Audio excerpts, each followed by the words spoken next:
आज की जो गुफ्तगू है आपको ना सोशल मीडिया मिलेगी ना मैन स्ट्रीम मीडिया मिलेगी। तहरीक इंसाफ और इस तरह की डील आइनी तरमीम पास होने के फ़ौरन बाद बुशरा बीबी की राय, इमरान खान की बहनों की राय, तहरीक इंसाफ की ग्रुप बंदी। बिस्मिल्लाहिर्रहमानिर्रहीम, अस्सलामु अलैकुम वरहमतुल्लाहि वबरकातुहू। आज मेरे गुफ्तगू के 3 निकात हैं। नंबर 1, हुकूमत अपने ही जाल में फंस गई। नंबर 2, आइनी बेंच और जस्टिस मंसूर अली शाह। नंबर 3, 26वीं आइनी तरमीम और तहरीक इंसाफ। बाज़ार ये 3 जुमले मैंने बोले हैं, लेकिन इसके पीछे बहुत तफसील छुपी हुई है जो मैंने आपके सामने रखी। इससे पहले कि मैं निकात पर आऊँ, आप सब हजरात का शुक्रिया जिन्होंने मेरा चैनल सब्सक्राइब किया, जो मेरा चैनल देखते हैं। आपसे गुजारिश की जाती है कि मेरे चैनल को शेयर भी करें, लाइक भी कर लिया करें और कमेंट्स भी किया करें। बहुत शुक्रिया आप सब हजरात का जो मेरा चैनल देख रहे हैं। अब मैं आता हूँ निकात की तरफ। सबसे पहला नुक्ता जो मैं बयान करूँगा, 26वीं आइनी तरमीम और तहरीक इंसाफ। 26वीं आइनी तरमीम पास हो चुकी। तहरीक इंसाफ का किरदार क्या रहा?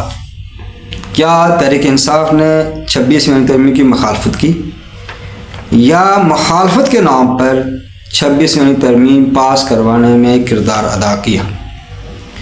उसके बहुत से शवाहिद अब आ चुके हैं। पहली बात यह है कि 26वीं आइनी तरमीम में जो स्टेक होल्डर्स थे वो इस्टेब्लिशमेंट, नून लीग, हुकूमत, पीपल्स पार्टी, इनका प्लान था जो वो लाना चाह रहे थे, जिसको मौलाना फजल उमर साहब न सिर्फ नाकाम किया बल्कि अपना मसौदा लाकर उसमें से 80% हिस्सा अपना ले लिया, और इस तरीके से नून लीग भी लूज़र हुई और इस्टेब्लिशमेंट लूज़र हुई। मज़ीद बहुत कुछ किया जा सकता था, लेकिन जो कुछ इस्टेब्लिशमेंट को मिला या हुक्म लेने में कामयाब हुई, उसमें जिस जमात ने किरदार अदा किया खामोशी से मुखालफत करके, वो थी तहरीक इंसाफ। अब इसके शवाहिद ये है कि बहुत से एतराज़ात तहरीक इंसाफ को थे। जमीयत उलमा इस्लाम ने तहरीक इंसाफ के लोगों को कहा कि आप अपनी तजावीज़ हमें लिख कर दें, रिटन फॉर्म में दें, मसवदा दें कि ये चीज़ें डालें इसमें। नंबर 2, या अगर ये नहीं कर सकते तो व्हाट्सअप कर दें। तो एक भी तजवीज़ तहरीक इंसाफ लिख कर नहीं दी। इसका मतलब ये था कि तहरीक इंसाफ इस्टेब्लिशमेंट को नाराज़ नहीं करना चाहती और वो मुखालफत भी करना चाहती थी अपने कारकुन के सामने। और चूँकि तहरीक इंसाफ के लोग टूटे थे, जो लोटे बने थे, और हुकूमत किस पोजीशन में थी कि वो अपनी आइनी तरमीम, वो मसौदा जो 56 निकात का था वो भी ला सकती थी, लेकिन उसको नाकाम किया मौलाना फजल उमर साहब। मसलन तहरीक इंसाफ का ये मनसूबा था, ये चाहत थी कि मंसूर अली शाह चीफ जस्टिस बने। वो अगर नाकाम हुए, उसमें भी तहरीक इंसाफ ने रोल अदा किया। जो पार्लियामेंट कमेटी बनी थी जिसमें 3 अरकान तहरीक इंसाफ के थे, इजलास में वो गए नहीं, बाइकाट कर दिए, और इस तरीके से खुला मौका मिल गया हुकूमत को। सिर्फ एक सेनेटर कामरान मुर्तज़ा JUI के थे जिन्होंने हमायत की कि मंसूर शाह बनना चाहिए, दलाइल भी दिए, लेकिन अकेला 1 वोट था। अगर 3 बंदे और होते तो हमारी आवाज़ ज़्यादा बढ़ सकती थी, लेकिन यहाँ भी तहरीक इंसाफ ने वारदात डाल दी। आइनी तरमीम के हवाले से अगर तरमीम वो पेश कर लेते तो मज़ीद मंसूर शाह चीफ जस्टिस बन सकते थे।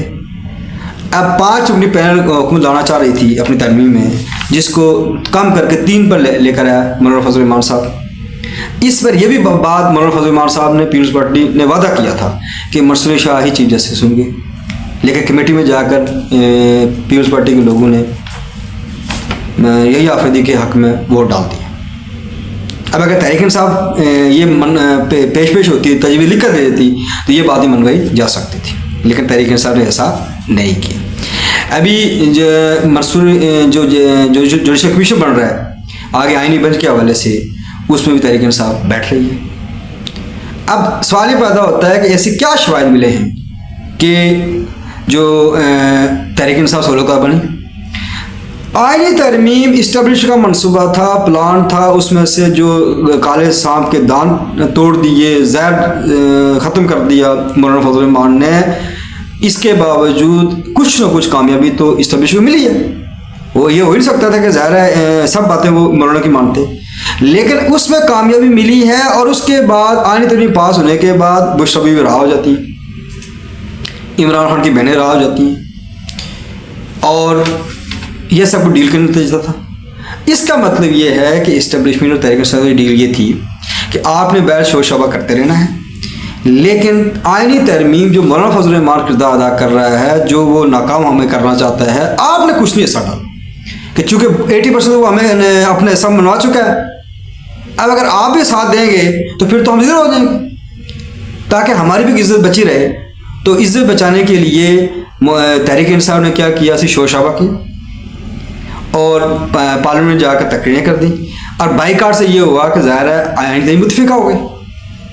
अब अगर अमली तौर पर तहरीक इंसाफ ने कोई ऐसा रोल अदा नहीं किया जिसमें 26वीं तरमीम में हुकूमत को मज़ीद नाकामी होती, जो नाकामी हुई है वो मौलाना फजल रहमान के हिस्से में आती है। इन्होंने एक भी नुक्ता भी नहीं डाला, एक जुमला नहीं दिया कि जी कुछ ना कुछ हम भी नाकामी करें, लेकिन इन्होंने एक ऐसा बयानिया दिया कि जी ये हुकूमत चूँकि ज़ाहिर बात है फार्म 47 की पैदावार है, वो तो पैदावार है, लेकिन आपकी बात को मान रहा है और आप भी डील करना चाहते हैं इस्टेब्लिशमेंट के साथ। इमरान खान साहब भी चाहते हैं। और अब उसके देखें आपने बुशरा बीवी की राही और जो ज़मानतें हुई हैं, और उसके बाद अब तहरीक इंसाफ के अंदर एक हालात तब्दील हो गए हैं। तो लिहाजा ये मैं आपको बताना चाह रहा था कि तहरीक इंसाफ ने एक खामोशी किरदार अदा किया, और मौलाना फजल रहमान साहब के हल्कों की तरफ से ये बताया गया कि ये लीडरशिप कंप्रोमाइज्ड है, और अगर ये कुछ करती तो बहुत कुछ इमरान खान को और मिल सकता था। जो कुछ इमरान खान को फ़ायदा हुआ, आईनी अदालत बनी, जो फौजी अदालत नहीं बनी, 800 उम्र नहीं हुई, जो है इसके अलावा 5 रुकनी पैनल नहीं बना, और जो चीफ जस्टिस बने वो भी जो है ना हुकूमत के हक़ में नहीं है, उस तरह जो हुकूमत चाहे तो नाकाम हुआ। अब आए मैं आपको बताता हूँ कि आईनी बेंच हुकूमत का प्लान ये था कि मंसूर शाह को चीफ जस्टिस नहीं बनाएंगे हम, जब तीसरे नंबर पर आने वाले यही आफरीदी को चीफ जस्टिस बनाया जाएगा तो ये दोनों लोग रिटायर हो जाएंगे, जस्टिस मुनीब अख्तर और जनाब मंसूर शाह, और आगे जो जिनकी सेनेटिव में नाम आएगा जस्टिस अमीनुद्दीन, उनको हम बना देंगे आईनी बेंच का सरबराह। लेकिन ये मंसूर उस टाइम नाकाम हुआ जब इन दोनों जजों ने रिज़ाइन करने से इनकार कर दिया, रिटायरमेंट से इनकार कर दिया। जस्टिस यहिया आफरीदी साहब ने हल्फ उठाने के बाद जो लिस्ट जारी की सुप्रीम कोर्ट की सीनियरिटी के बेस पर, तो पहले नंबर तो चीफ जस्टिस हैं यहिया आफरीदी, उसके बाद मंसूर शाह, ये जस्टिस मुनीब अख्तर है। अब चूँकि आईनी तरह लिखा हुआ है कि आईनी बेंच का सरबराह सीनियर मोस्ट होगा, और सीनियर मोस्ट कौन बनता है? जस्टिस मंसूर शाह। ये जो प्लान था वो हुकूमत का कि हम मंसूर शाह को चीफ जस्टिस नहीं बनाएंगे और आईनी बेंच का सरबराह किसी और को बनाएंगे, इस तरीके से ये मंसूबा नाकाम हो गया। पहली बात यह है कि पीपल्स पार्टी ने मौलाना फजल रहमान साहब को धोखा दिया। जब इंसान ज़बान देता है उस पर कायम रहना होता है। अब ये बिलावल भुट्टो जरदारी की ये बात थी, मुझे पता ही नहीं था कि मंसूर शाह नहीं बनेगा, ये फजूल बातें हैं। आपके सीनियर लोग कमेटी में बैठे हुए थे, अगर ये आपने वादा किया हुआ था तो उसको पूरा करना चाहिए था, लेकिन ये ज़बानी वादा था।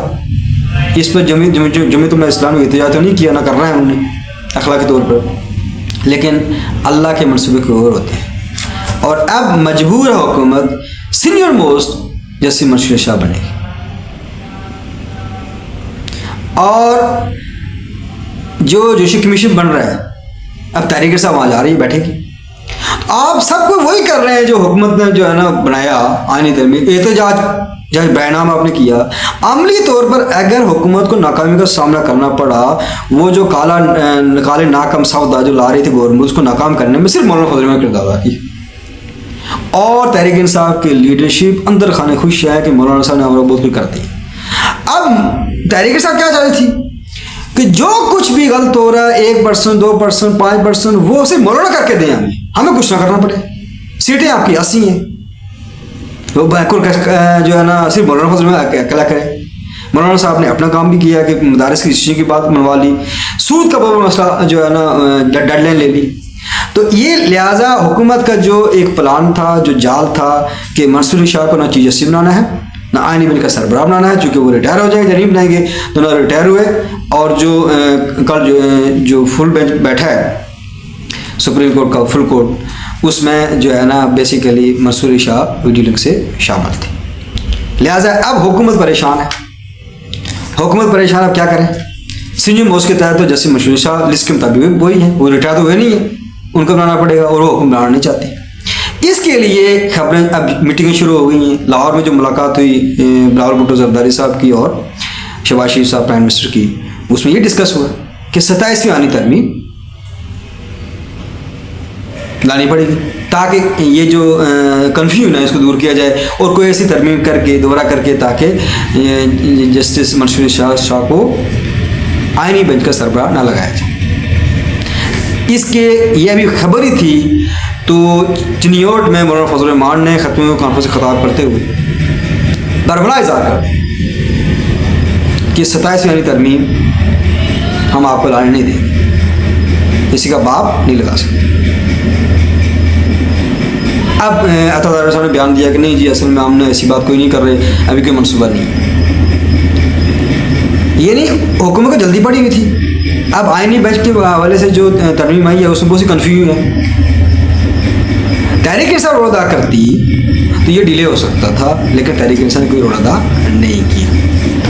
नाज़रीन, आज की जो गुफ्तगू है आपको ना सोशल मीडिया में मिलेगी ना मैन स्ट्रीम मीडिया में मिलेगी। तहरीक इंसाफ और इस तरह की डील आईनी तरमीम पास होने के फ़ौरन बाद बुशरा बीबी की राय, इमरान खान की बहनों की राय, तहरीक इंसाफ की ग्रुप बंदी, चूँकि हर ग्रुप ये चाहता है कि हम इस्टेब्लिशमेंट के करीब हो जाए। यह है हकीकत। हुकूमत चलाकी कर रही थी, जाल बनाया हुआ था, मौलाना फजल साहब उन्होंने धोखा दिया और उसका अंजाम क्या है, खुद ही अपने जाल में फंस गए। और जिसको वो बिल्कुल ही ज़ीरो करना चाह रहे थे जैसे मंसूर शाह, वो अब आईनी बेंच बनने जा रहा है। अब हुकूमत क्या करती है, क्या गेम डालती है, उनको ना बनाया जाए, ये अभी आने वाले दिनों में पता चल जाएगा। शुक्रिया।